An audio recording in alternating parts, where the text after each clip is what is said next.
Worldwide, the energy prices are skyrocketing. Now it's the hour for solar self-sufficiency.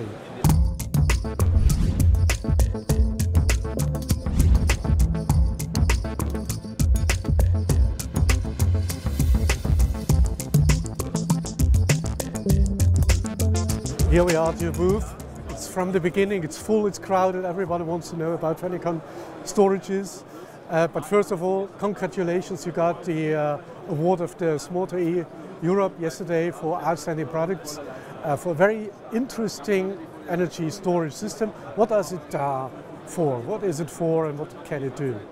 Yeah, thanks a lot. We are very proud of having this award. The project is about a living battery spare part warehouse. So the car or also other vehicle manufacturers have the task that they need to have batteries available as spare parts over 15 years of lifetime. And right now they produce them, then they put them on stock, they recharge them regularly, but that's it. Okay. So we didn't like this idea. We did almost the same, but also of course did charging and discharging and integrated them into the energy market. Mm-hmm. And the special task is that those 72 batteries in one container will at a certain time be taken out of this container and be replaced by a second life battery of any type, any SOH and whatever. So we had to solve this task on the software side. I see, you have many different cells and modules, battery modules. So what kind of business models are possible with a company storage or commercial storage system in general? Yeah, quite a lot actually, and even different in different countries, but especially different to the residential systems with a PV consumption task and the industrial or the grid scale, utility scale systems in the energy market. For the C&I systems, we talk about PV consumption, of course, but also peak shaving. Right now, a big driver is avoiding of grid extension. So instead of new transformer cables and whatever, put a storage system there, and the combination with charging parks. I understand. And what does it mean for electrification of the car fleets of a company or maybe of a municipality, a city, a metropolitan? What does it mean? Or what are the chances for bigger storage devices in this field? There are quite some.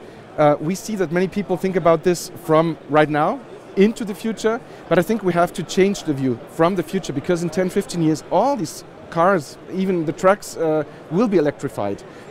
They will be in the parking places. They will charge during the day, means in the company when the vehicles of the employees and the fleet cars are there. So definitely we need a charging station at every parking place. We will have much more charging power than the grid connection is. So definitely there's a big storage system needed. And this starts typically right now with a certain smaller size, and then the storage system has to be able to grow in terms of capacity, in terms of power, and in terms of the applications, the use cases of the storage system. I understand. And it's a big challenge for the installers, for the craftsmen. How do you communicate with them and support them in building all these systems? First, they don't have to be afraid. We have a big project management team to develop the projects, to develop the business cases, to support the partners, even if they're completely new in the C&I storage field.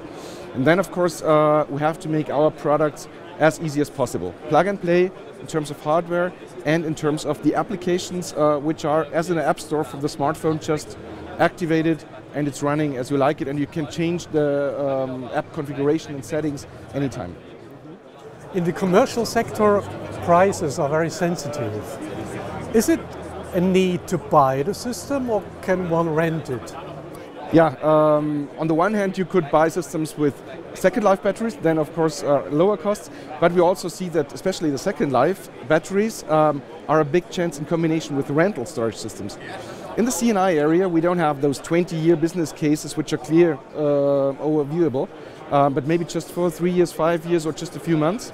And instead of that buying a system and trying to refinance it during a certain time, you can now very easily and without any barriers of financing, activation, end-of-life things like recycling, just rent the storage system for the period you need it, and then you give it back, or you take a bigger one or different one, so you'll always have the right size by just renting a system. This is what we offer with our subsidiary Feresto. I understand. And the demand of the market is tremendous in those days. Do you have to enlarge your company and to make a bigger factory of it? Are there any plans? Absolutely, yeah. So we were lucky to win the Innovation Award funding from European Union.